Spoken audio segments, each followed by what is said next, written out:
good morning. Now we are discussing about the CAA, Citizenship Amendment Act.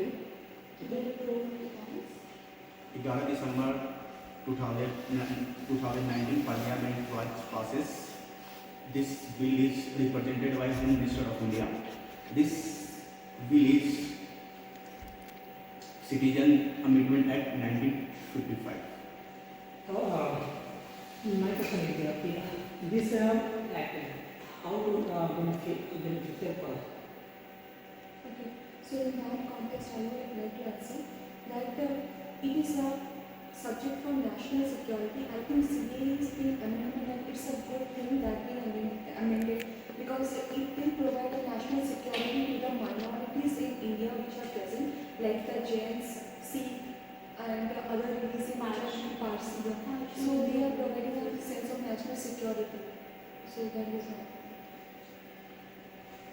जो CAA हमारे implement हो जाता है तो इसका नेगेटिव इम्पैक्ट देखेंगे। तो नेगेटिव इम्पैक्ट में आता है कि हमारे जो हमारी खुद की जनरेशन है, जो हमारा खुद का सिटीजन है, उसको हम एम्प्लॉयमेंट नहीं दे पा रहे हैं, लेकिन अगर वो बाहर से आ जाएंगे तो उनको एम्प्लॉयमेंट कहाँ से देंगे।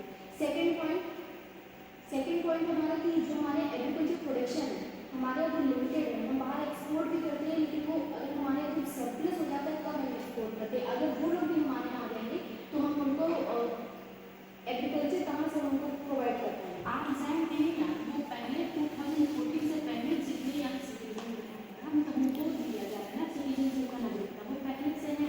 वो लिमिटेड जितना हमारा एग्रीकल्चरल प्रोडक्ट्स है उसी में वो यूज़ कर रहे हैं।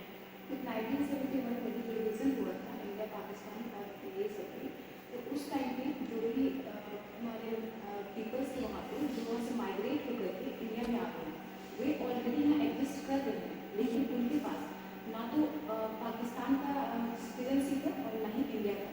तो इसकी वजह से उनके पास कहीं ना सिटीजनशिप नहीं होने से वो कोई भी बेनिफिट्स या फिर सिक्योरिटी नहीं होगी। और एक चीज़ ये भी है कि वो सर्वाइव करते हैं, मतलब कंट्री में सर्वाइव कर रहे हैं, लेकिन वो टैक्स पे नहीं कर रहे हैं। तो कहीं ना कहीं ये GDP पे या इकोनॉमी पे हमारा इफेक्ट कर रहा है।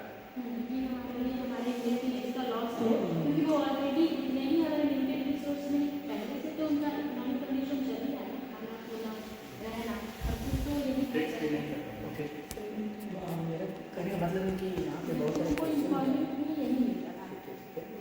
यहाँ पे बहुत सारे क्वेश्चन हैं कि डाउट भी है कि हम मानते हैं कि बहुत सारे माइग्रेट पीपल जो भी यहाँ है इंडिया में है, लेकिन यहाँ पे जितने पीपल यहाँ रह रहे हैं जो भी मुस्लिम है उन लोगों को डर लग रहा है कि ये कानून उनके खिलाफ है, उनके विरोध है कि ये कानून आने से उनकी नागरिकता चली जाएगी, उनको देश से निकाला जाएगा। क्या ऐसे नहीं, ये सही नहीं है। CAA जो है वो नागरिकता देने का है, नागरिकता लेने का नहीं है, जो भारत के अंदर छीनने का नहीं है। जो 2014 से पहले जो भी पाकिस्तान बांग्लादेश की सब के जगह से जो भी हिंदू जैन बुद्ध ये सब जो भारत के अंदर आ चुके हैं उनको नागरिकता दिया जाएगा। और बात हुआ था टैक्स पे का, जब तक इनके पास नागरिकता नहीं होगा, इनके पास आधार कार्ड नहीं बनेगा, वोटर ID कार्ड नहीं बनेगा, तो इन लोग टैक्स कैसे पे कर पाएंगे। जब इन लोगों को हर चीज़ सुविधा दिया जाएगा, एक रहने के लिए मकान कपड़ा जो बेसिक इंफ्रास्ट्रक्चर है जो इन लोगों को प्रोवाइड किया जाएगा, तब तो इन लोग भी अपना मूल भारत के निवासी बनेंगे, फिर उनके पास ही तो टैक्स पे कर पाएंगे नहीं लोग। और हमारे इंडिया के लिए इसमें प्रॉफिटेबल है।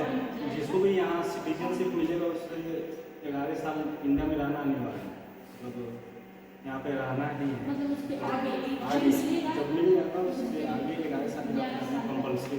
और एक और चीज़ बहुत पॉजिटिव होगी इसके बाद कि जैसे जो कई बार होते हैं कि जो माइनॉरिटीज़ के पास लीगल डॉक्यूमेंट्स नहीं होते हैं तो क्राइम के चांसेस बहुत हाई होते हैं। तो उससे क्या होगा, इंडिया के मतलब एक क्राइम को भी हम कंट्रोल करने की तरफ जा सकते हैं। और सबसे ज़्यादा लेबर फोर्स जो होता है वो लोग क्रिएट करते हैं जो थोड़े माइनॉरिटीज़ है या फिर फाइनेंशियली वीक है, तो एक लेबर फोर्स भी इंडिया में वो लोग क्रिएट करते हैं कहीं ना इसका कहीं। एक पॉजिटिव पॉइंट ये भी आ सकता है कि अभी अगर उनके पास सिटीजनशिप नहीं है तो वो हमारे यहाँ कुछ कंट्रीब्यूट नहीं कर सकते, ना उनको एम्प्लॉयमेंट मिल सकता है, ना वो कहीं पर जाकर कुछ काम कर सकते हैं। तो उनका सिटीजनशिप उनको यहाँ की मिल जाएगी तो वो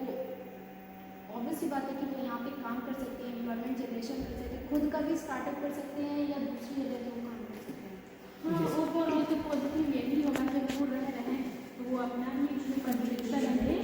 हाँ, और वो हमसे जितना हमारे इंडिया गवर्नमेंट भी उनको जैसे हम भी कर रहा है वैसे करे, अगर रखने का ये जिम्मेदारी रखते हैं इंडिया में तब, वरना फिर ऑप्शन निगेटिव अगर पॉइंट जाता है तो या फिर उनको निकाले, मतलब अपना कुछ करेंगे। इसका एक नेगेटिव पॉइंट ये भी है कि पॉपुलेशन इंक्रीज करेगा तो महंगाई बढ़ेगी, तो इस पर गवर्नमेंट कैसे कंट्रोल कर पाएगी, क्योंकि जितने भी प्रोडक्ट हैं लिमिटेड आ रहे हैं तो कंज्यूम आने ज़्यादा वाले टाइम में लेकिन हमारा यहाँ पे- पॉपुलेशन भी कम होगा। है। और कैसे कम होगा? कंट्रोलिंग बेसिस पे काम चल रहा है। काम चल रहा है। अगर सिटीजनशिप अगर नहीं भी देगा गवर्नमेंट को फिर भी पॉपुलेशन करेगी यही क्रिएट, उसमें ऐसा थोड़ी है कि उसमें उनका कंट्रोल नहीं कंट्रोल से मेरे जैसे ख्याल भारत से भारत सरकार का स्लोगन चल रहा है हम दो हमारे दो, वो ये पहले भी आ चुका वो है। भी फॉलो ठीक है, करेंगे। बहुत सारे फिल्म के अंदर में इंट्रोड्यूस किया जनरेशन आ रही है उसके हिसाब से अब पॉपुलेशन उतना नहीं हाँ, बढ़ रहा हमारा है। ऐसा केस है। हमारे पिछले साल की कंपेयर में अगर हम देखेंगे तो पिछले साल के कंपेयर में हमारा रेट कम जा रहा है। 2.0 जो भी हमारे फर्टिलिटी रेशियो चल रहा है तो वो हमारे 2.0 पे मे भी ये आगे चल के ये कम ही जाने वाला है। चांस तो एक डिक्रीज ही होना चाहिए क्योंकि डे बाई डे लोग का एजुकेशन सिस्टम इम्प्रूव ही कर रहा है ना।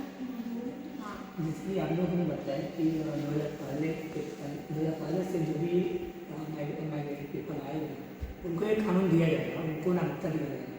लेकिन हाल ही में जो अफगानिस्तान और यूक्रेन से जो भी युद्ध हुए थे, जो भी लड़ाइयाँ हुई, उनमें बहुत सारे पीपल आए हुए, इंडियन आए हुए, सारे नेपाल से बहुत लोग आए, तो उनका क्या हुआ? आपने बताया कि 2014 से पहले जो पीपल आए हुए हैं उनको ये नागरिकता दिया गया, सिटीजनशिप पैकेज मिलेगा उनको, लेकिन बाद में जो है उनका क्या हुआ? अगर वो 14 साल के लिए रहते हैं तो उनको ऑटोमेटिक मिल जाएगा नागरिकता। और इसको सेंट्रल गवर्नमेंट के अंदर में स्कीम है, सेंट्रल गवर्नमेंट इसको जो 2014 की है उसको टाइम पीरियड आगे भी बढ़ा सकती है, तो उसमें सेंट्रल गवर्नमेंट के ऊपर। उसमें माइनॉरिटी कम है, मेजोरिटी अधिक है, उसमें मुस्लिम जनसंख्या अमेरिका से अधिक यहाँ पे आए हुए हैं, तो उनका क्या होगा? उनको अपने देश में वापस किया जाएगा। जैसे सेंट्रल गवर्नमेंट का कहना है कि जो भी हिंदू सब मतलब हिंदू जैन बौद्ध सिख के अलावा अदर कोई है जैसे मुस्लिम का उनके देश में वापस किया जाएगा। जैसे एग्जाम्पल के लिए ब्रिटेन में यूक्रेन को 1 लाख के करीब में कोई शरणार्थी आए हुए मुस्लिम है, तो यूक्रेन जो है ब्रिटेन गवर्नमेंट नाइजीरिया को कुछ पैसे देकर मतलब पब्लिक शिफ्ट कर रही है। अच्छा, मतलब कहीं वहाँ कहीं। से हाँ हाँ ट्रांसफर हाँ ट्रांसफर कर लीजिए जो लेकिन वहाँ के अगर माइग्रेट अगर वहाँ से पाकिस्तान से अगर कोई, हम एक इंडिया के एग्जाम्पल है, पाकिस्तान से अगर कोई इंडिया आया है मुस्लिम मेजॉरिटी में, तो पाकिस्तान तो रिटर्न नहीं लेगा ना, नहीं लेगा, नहीं लेगा, तो वो उसके ऊपर तो उसके ऊपर यूएन से ऐसे दबाव बनाया जा सकता है ना, जो हमारा यूएन है या अदर जो कंट्री है उनके साथ बातचीत कर उनके ऊपर दबाव बनाया जा सकता है कि आपका नागरिक है आप वापस लीजिए। अच्छा, आपने बताया कि जिनके पास पेपर नहीं है, जो भी 1971 के तक कोई भी राष्ट्रीय नहीं है, अगर वो मुस्लिम में है, ठीक है, माइनॉरिटी में है, उनके पास कोई राष्ट्रीय नहीं है, तो यहाँ पे बहुत सारे अपना आधार कार्ड बना चुके हैं, उनका राशन कार्ड के नाम में बैंक अकाउंट है, और यहाँ पे काफ़ी लोग यहाँ रहा है, यहाँ पे बंगाल हो गया, मणिपुर हो गया या दिल्ली हो गया, बहुत सारे ऐसा स्टेट है जहाँ पे वो सर्वाइव कर रहे हैं, अच्छे से कर रहे हैं।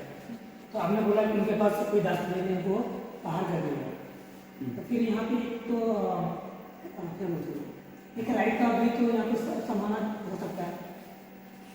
अगर वो लोग बाहर से आए हुए हैं, हमारे देश के अंदर बहुत सारा देखा गया है कि वो लोग जो बांग्लादेश से कुछ रहते हैं बहुत सारे दंगे वंगे में हमारे देश के अंदर पार्टिसिपेट करते हैं। बंगाल के अंदर में मॉब लिंचिंग में सबसे ज़्यादा बांग्लादेशी मुसलमान हैं, ठीक है।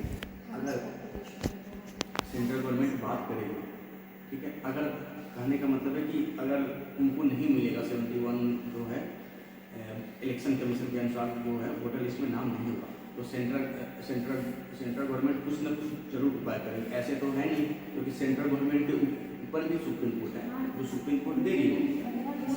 ठीक है, आपने बताया ना सिटीजनशिप देगी, तो मैं एग्जाम्पल में बताऊँ कि कैसे बंगाल में ममता बनर्जी ने एक्सट्रीमली मना कर दिया कि ये जो एक्ट है मैंने इसमें लागू नहीं किया, तो उस पर गवर्नमेंट क्या अपना ओपिनियन रखी कि वहाँ पे उसको कैसे हैंडल करेंगे, क्योंकि CA सेंट्रल गवर्नमेंट है स्कीम, और सेंट्रल गवर्नमेंट के पास अपना भी मेजोरिटी है, वो दोनों पार्लियामेंट में है, लोकसभा और राज्यसभा में। सेंट्रल गवर्नमेंट के पास एक अधिकार है आर्टिकल 326 के तहत में कि वो किसी भी राज्य के ऊपर कानून स्पेशली बनाकर उसके ऊपर इम्प्लीमेंट करवा सकती है। अगर नहीं करती है तो राष्ट्रपति शासन लागू करके किया जा सकता है, जैसे जम्मू कश्मीर में किया जाता है। और एक बात ये भी 1971 के पास सबके पास लीगल डॉक्यूमेंट नहीं है, तो फिर उसका आइडेंटिफिकेशन कैसे करेगा? सेंट्रल गवर्नमेंट के पास पूरा डाटाबेस है, जो वोटर लिस्ट जो वोटर लिस्ट है। 1971 में बहुत लोग अवेयर नहीं थे वोटर लिस्ट और नॉमिनेशन लोग अवेयर नहीं थे, लेकिन वो गवर्नमेंट तो वो सही डाटा गवर्नमेंट के पास भी तो नहीं है। 1971 में जनसंख्या सर्वे में जो कराया गया था ना, हर एक 10 साल में जो जनसंख्या के लिए सर्वे करवाया जाता है वो तो सेंट्रल गवर्नमेंट के पास पूरा डाटा है। दो 1971 का है, 1981 का होगा, फिर 1991 का होगा, 2001 का होगा, 2011 का होगा, और अभी भी स्टेट गवर्नमेंट कुछ कुछ जगह पे करवा रही है, उनके पास डाटा बेस है। इतने सारे हम पॉइंट डिस्कस करने के बाद कंक्लूजन पे थोड़ी बात करें कि इससे आइलैंड हमारे लिए सही है या खरीद लिए हमारे देश के लिए सही है, सही है, लेकिन कुछ पर्सन के लिए गलत भी है। नहीं एक्चुअली अगर क्योंकि ये बात देखा जाए ना, लाइक और एक कंट्री के पास सारा कुछ कि कितने लोग रह रहे हैं, क्या उसका स्टेटस है, क्या चीज़ें हो रही है CAA की, तो तभी जाके हमें पता लगने वाला है कि क्या मेजर्स हम उठाएं, क्या स्कीम्स लाएं आगे डेवलप करने के लिए, क्योंकि अभी इंडिया डेवलपिंग कंट्री है तो इसको बहुत सारे स्टेप्स ऐसे लेने पड़ेंगे और पॉपुलेशन भी काफ़ी ज़्यादा है, तो फिर उसको भी कहीं ना कहीं मेजर्स को कंट्रोल करनी पड़ेगी। सेंट्रल गवर्नमेंट का कहना है कि अगर जो भी है हमारे देश के अंदर में इलीगल जो है सबसे ज़्यादा मुस्लिम है, ठीक है, वर्ल्ड के अंदर में 57 मुस्लिम कंट्रीज हैं।